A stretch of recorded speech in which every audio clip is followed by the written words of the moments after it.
आज मैं बताने वाली हूँ आपको कि किस तरह से जनवरी में हमें गुड़हल की रिपोर्टिंग कर लेनी चाहिए और साथ ही कुछ मैं बताऊँगी आपको कि किस तरह से कुछ किचन के वेस्ट का किस तरह से यूज़ किया जाता है। तो नमस्कार दोस्तों, स्वागत है आपका मेरे एक और नए वीडियो में। आशा करती हूँ यह वीडियो भी और वीडियो की तरह आपको पसंद आएगा और आप इसकी सराहना करेंगे। तो जैसे कि आप देख रहे हैं, मैं आज इसमें गुड़हल की रिपोर्टिंग करने वाली हूँ, क्योंकि इसकी जो रूट्स है काफ़ी ज़्यादा हो गई थी और इस वजह से इसमें ना तो अच्छे से गुड़ाई हो पा रही थी और ना ही ये अच्छे से ग्रोथ कर पा रहा था। इसकी आप पत्तियाँ भी देख सकते हैं, कुछ तो ठंड की वजह से भी इस तरह से हो रही हैं और दूसरा कारण यह है कि इसकी जो रूट्स हैं वो बढ़ नहीं पा रही हैं और काफ़ी ज़्यादा इकट्ठी हो गई हैं। इस कारण से इसको भी इस तरह से हो रहा है कि इसमें फूल का साइज़ भी छोटा होता जा रहा है और साथ ही इसकी पत्तियाँ भी बड़ी नहीं हो रही हैं और ना ही यह घना हो रहा है। तो जब ऐसी कंडीशन बनती है तो हमें अधिकतर यह कर लेना चाहिए कि हमें अपने पौधे की पहले तो अच्छे से गुड़ाई करके चेक कर लेना चाहिए कि उसकी रूट्स वगैरह इस तरह से तो नहीं इकट्ठी हो रही हैं या मतलब उस रूट्स गमले से बाहर ही निकल रही हैं, तो इस तरह से हमें उसकी रिपोर्टिंग कर लेनी चाहिए। तो देखिए आप मिट्टी को अच्छे से चारों तरफ से हटाने के बाद देखिए किस तरह से इसकी रूट्स ने एक जाला टाइप से बना लिया है, जिससे कि मिट्टी को पूरा कवर करके रखा है और आप देखिए किस तरह से गमला ऐसे लग ही नहीं रहा कि जैसे इसमें कभी कोई पौधा लगा भी है, क्योंकि देखिए बिल्कुल एकदम से खाली गमला निकला है। साथ ही यहाँ पर एक और क्या हुआ कि चींटियों ने जो होल होता है, ड्रेनिंग होल होता है, उसमें चींटियों ने अंडे रख लिए थे और वो बंद कर दिया था और साथ ही इतना जड़ों का घनाव जोड़ा इतना ज़्यादा था मिट्टी के साथ कि जो हम होल पर जो टीकरी या पत्थर का टुकड़ा रखते हैं वो भी इस जड़ के कारण उससे चिपक गया था। तो देखिए काफ़ी स्ट्रॉन्ग है जड़ें जो होती हैं पेड़ की और इसको मैं हल्के-हल्के हाथ से हटाती जाऊँगी और थोड़ा-थोड़ा हटा दूँगी इसको, जिससे कि ये जब हम दोबारा रीपोर्ट करेंगे तो ये अच्छे से ग्रो होने लगेगी। इस तरह से रूट हम हटाते हैं तो इसको पेड़ को मतलब जो हमारा प्लांट है उसको कोई ज़्यादा नुकसान नहीं होता है। आसानी से यह हट भी जाती हैं। तो देखिए जब हमारे प्लांट को ज़रूरत होती है रिपोर्टिंग की तो तभी हमें इसको रिपोर्ट कर लेना चाहिए। अगर ऐसी कंडीशन में हम रिपोर्ट नहीं करेंगे तो हमारा प्लांट जो है अच्छे से ग्रोथ नहीं करेगा, अच्छी फ्लावरिंग नहीं देगा और साथ ही ये डेड पॉइंट की तरफ जाने लगेगा। मतलब ये है कि ये अच्छे से बढ़ेगा नहीं और इसका पोषण अच्छे से मिलेगा नहीं, तो ये कैसे बढ़ेगा? तो उस कारण से उसको बचाने के लिए हमें ये सब करते रहना चाहिए। तो देखिए यहाँ पर मेरे पास एक बाल्टी है, तो मैं अब की बार अच्छे से मतलब बड़े पॉट का इस्तेमाल करूँगी या इस बाल्टी का इस्तेमाल करूँगी जिसमें मैं इस प्लांट को लगा सकूँ। मैंने यहाँ पर इसको पहले से तैयार करके रखा था, पर यहाँ कुछ दिन बारिश हो गई और इसके कारण यहाँ पर इसकी मिट्टी गीली हो गई और गीली मिट्टी में प्लांट लगाना थोड़ा मुश्किल था, क्योंकि उसमें अंदर गहराई में प्लांट लगाना था। इसलिए मैंने इसकी मिट्टी को दोबारा से इसमें से निकाल लिया है और देखिए आप इसमें अच्छे से मैंने होल भी कर रखे हैं, जिससे कि जब भी हम पानी इसमें डालें तो ये पानी अच्छे से निकल जाए। तो कुछ कारण होते हैं और कुछ टिप्सें होती हैं जो हमें रिपोर्ट करते समय पेड़ पौधों का भी ध्यान रखना पड़ता है कि किस तरह में हमें इसकी मिट्टी बनानी है और किस तरह हमें प्लांट को कब और कैसे रिपोर्ट करना होता है। रिपोर्ट करते समय हमें यह ध्यान देना है कि हमारे प्लांट की जो रूट्स हैं वो गमले से बाहर आ रही हैं या हम जब गुड़ाई कर रहे हैं तो उसमें गुड़ाई की संभावना नहीं है। तो पहला कारण तो यही बनता है कि इसको प्लांट को रूट रिपोर्टिंग की ज़रूरत है। दूसरा कारण यह होता है कि हम इसकी पत्तियों और फूलों का आकार देखें। अगर इसकी पत्तियों का और फूलों का आकार दोनों ही नहीं बढ़ रहे और साथ ही इनकी संख्या भी कम होती जा रही है, तो इसका कारण यह है कि हमें प्लांट को रिपोर्ट करना पड़ेगा। अगर नहीं करेंगे तो ये इससे और प्लांट की पत्तियाँ और फूल भी कम आने लगेंगे, साथ ही ये प्लांट हमारा मरना स्टार्ट हो जाएगा। तो इन कुछ कारणों को हमें समय समय पर गार्डनिंग के काम जो करती हूँ उसमें चेक करते रहना चाहिए किस प्लांट को हमारी कब रिपोर्टिंग की ज़रूरत होती है। तो जनवरी का महीना है, जनवरी का महीना बेस्ट है रिपोर्टिंग के लिए। बरसात में भी कर सकते हैं और जनवरी फरवरी में भी आप कर सकते हैं, क्योंकि ये टाइम ऐसा होता है कि एक तो बसंत भी आने वाला रहता है और साथ ही ये इस मौसम में मिट्टी में नमी बहुत ही होती है, तो ये इस समय आप जब रिपोर्टिंग करेंगे तो हमारा प्लांट अच्छे से रिपोर्टिंग हो जाएगा। तो यहाँ पर मैंने अपनी मिट्टी जो गीली पड़ गई थी उसको और भुरभुरा बनाने के लिए मैंने यहाँ पर थोड़ा समुद्र का जो रेत होता है या नदी का जो रेत, समुद्र का नहीं, नदी का रेत होता है उसको हम लेंगे। गलती से समुद्र का कह दिया मैंने। जो नदी का रेत होता है उसको लेंगे, रिवर सेंट, और उसको इसमें मिलाएंगे क्योंकि इससे मिट्टी भुरभुरी होती है। और हमें साथ ही इसमें कंपोस्ट भी मिलाना होता है, चाहे वो वर्मी कंपोस्ट हो या किचन वेस्ट से बनाया हुआ खाद हो, उसको हम ज़रूर देंगे। यहाँ पर मैंने मतलब नीम खली का नहीं उपयोग किया है, साथ ही मैंने ना ही इसमें कोई कोकोपीट मिलाया है। मेरा नॉर्मल ये मिक्सचर तैयार हुआ है मिट्टी का, सादा मिट्टी है मेरी, और उसी में बस मैंने अपना कंपोस्ट तैयार करके डाला हुआ था पहले से ही। बस इसको और भुरभुरा बनाने के लिए मैंने यहाँ पर जो सैंड होता है वह यूज़ किया है। तो देखिए मैंने जो होल थे वो उसको कवर करने के लिए यहाँ पर पत्थरों के टुकड़ों का इस्तेमाल कर रही हूँ। साथ ही मैं इसमें अच्छे से बिछा दूँगी। जो पहले के पत्थर टुकड़े थे वो तो उसमें मिक्स हो गए मिट्टी में, इसलिए मैंने यहाँ पर दूसरे पत्थर के टुकड़े डाल दिए हैं, जो होल को आसानी से कवर कर लेंगे। और साथ ही जब हम इसमें पानी डालेंगे जैसे गमला लगाने के बाद, तो हमारे होल में मिट्टी के द्वारा होल बंद नहीं होंगे। तो बस इन्हीं चीज़ों को ध्यान रखते हुए मैंने यहाँ पर पत्थर के टुकड़े डाल दिए। और साथ ही मेरी वो यही पुरानी टेक्निक रहेगी गार्डनिंग में, मैं हमेशा रद्दी पेपरों का यूज़ करती हूँ और रद्दी पेपरों को बेकार नहीं जाने देती हूँ, उनका हमेशा गार्डनिंग में इस तरह से इस्तेमाल करती रहती हूँ। तो कुछ पेपर मैंने बिछा दिए हैं और साथ ही कुछ पेपर मैंने टुकड़े करके यहाँ डाल दिए हैं। इससे क्या होगा, वो पेपर भी कंपोस्ट होते रहेंगे और पेपर का भी यूज़ हो जाएगा। तो इसमें मैंने इस तरह से मिट्टी डालना स्टार्ट कर दिया है। फंगीसाइड से का भी प्रयोग नहीं किया है मैंने, यहाँ पर कोई भी फंगीसाइड वगैरह नहीं मिलाया, मगर आप चाहे तो हल्दी मिला सकते हैं। मैं अधिकतर हल्दी का प्रयोग करती रहती हूँ, पर हल्दी मैं बाद में ही डालूँगी, अभी नहीं डालने वाली इसमें।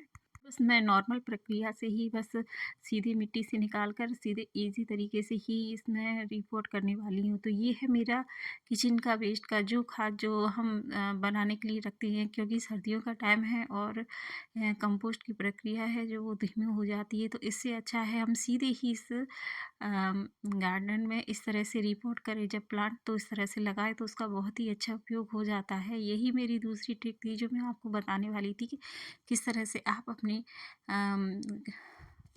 गमले रिपोर्ट करें। तो इस तरह से सूखे पत्ते, जो किचन का छिलके वगैरह होते हैं जो किचन में हम यूज़ करने के बाद जो वेस्ट होता है उसको बचा लेती हैं, उसको इस तरह से यहाँ यूज़ कर सकती हैं। इसमें हमें मटर के छिलके, प्याज के छिलके, लहसुन के छिलके और भी सब्जियों के जो छिलके होते हैं उसका इस्तेमाल किया है मैंने यहाँ पर। और बहुत ही आसानी से इसको मिट्टी में ये पोषण तत्वों को भरपूर तो होते ही हैं, साथ ही मिट्टी को भी ये पोषक तत्व देते रहती हैं। तो बस इन सब को मिलाने के बाद मैं यहाँ पर अपने इस गमले को एक बीच में सेंटर में लगाकर अच्छे से मिट्टी से कवर कर दूँगी।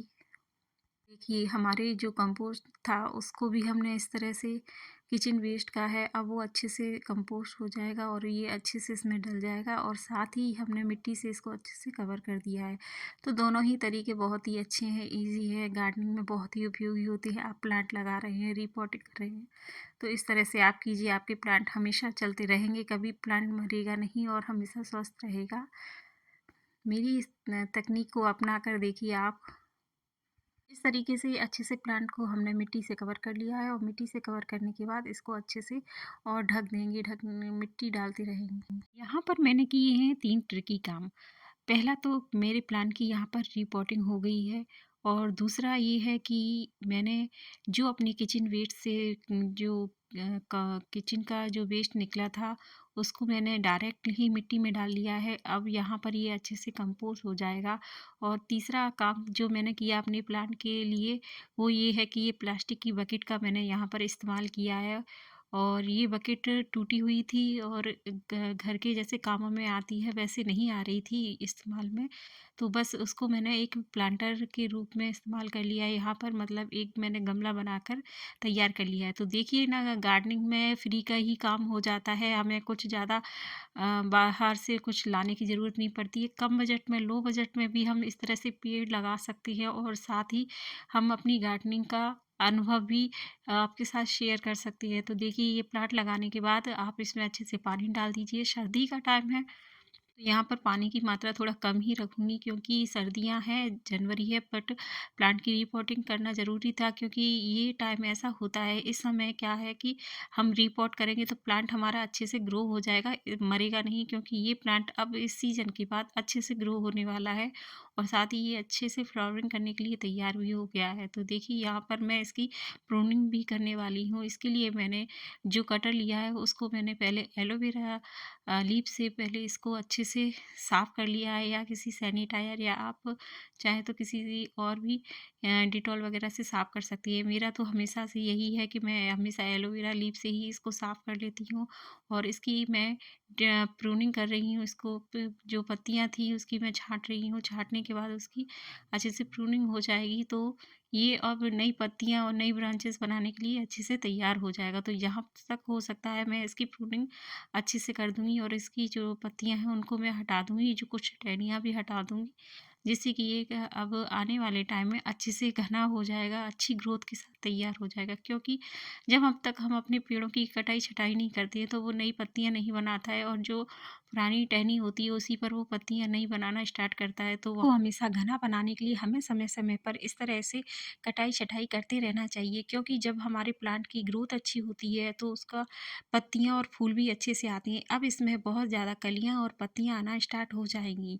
इसलिए हमेशा मैं अपने पौधों की समय-समय पर कटाई करती रहती हूँ और जिससे यह प्लांट और अच्छा घना दिखता है और साथ ही बहुत अच्छा लगता है।